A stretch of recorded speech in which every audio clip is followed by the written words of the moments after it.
A la pregunta de cómo podríamos definir una Almunia, creo que podemos responder con cierta sencillez. Se trata de fincas que fundaban las élites urbanas en la periferia de la ciudad. Las élites, por élites entendemos aquellos que tenían unas posibilidades económicas para que en el contexto de la Edad Media, en países musulmanes, tenían como recurso económico, de desarrollo económico, la fundación de fincas. Estas fincas se caracterizan por una doble vertiente.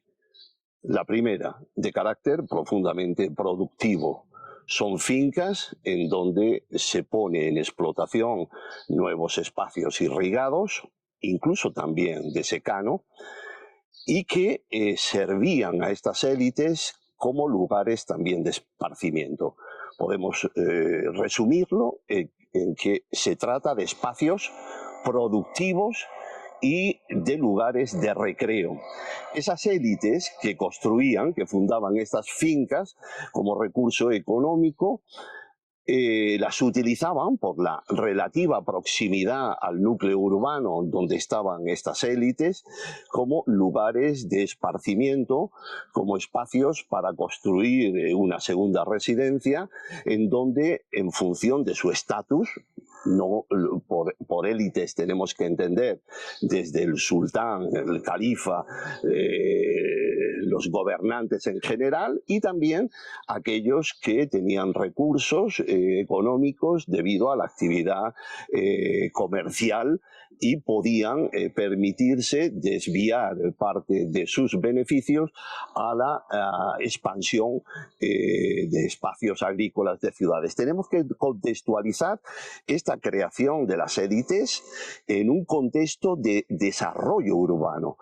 Los espacios cultivados periféricos a la ciudad tenían que estar en un equilibrio de desarrollo en función también del crecimiento de esas ciudades. Podemos decir que esas huertas, esos espacios de cultivo también de secano, estaban al servicio especialmente de esas poblaciones. No estamos hablando de productos para el envío a distancias, a grandes distancias. Hablamos de una agricultura, sobre todo la de regadío, que es perecedera, y esos productos iban a los zocos de esas ciudades. Por lo tanto, estamos hablando de espacios relativamente cercanos a las ciudades, sobre todo de las zonas irrigadas, y también de espacios de secanos netos o de secanos asistidos mediante la construcción de infraestructuras que permitían que aguas de lluvia que caían en ramblas fueran derivados hacia esos secanos asistidos. Esto lo hacían estas élites poderosas que podían derivar esos recursos para el negocio del momento. Esas élites, como decía, empleaban también recursos para su exhibición del prestigio de quien construían esas fincas. Las almunias, estas fincas de las élites de las que venimos hablando, quizás es uno de los elementos menos conocidos del patrimonio islámico medieval. Y esto se debe a que su ubicación en la periferia de las grandes ciudades musulmanas medievales y la fragilidad de sus propias realidades como espacios cultivados han sido objeto quizás de la invasión urbana, sobre todo del siglo XX. La expansión urbana que se produce en este siglo, en la mayoría de las ciudades donde venimos estudiando este fenómeno, ha sido un desarrollo muy potente y ha dado lugar a la destrucción de estos espacios que, al ser espacios agrícolas, al ser espacios cultivados, eran fácilmente transformables en espacios edificados.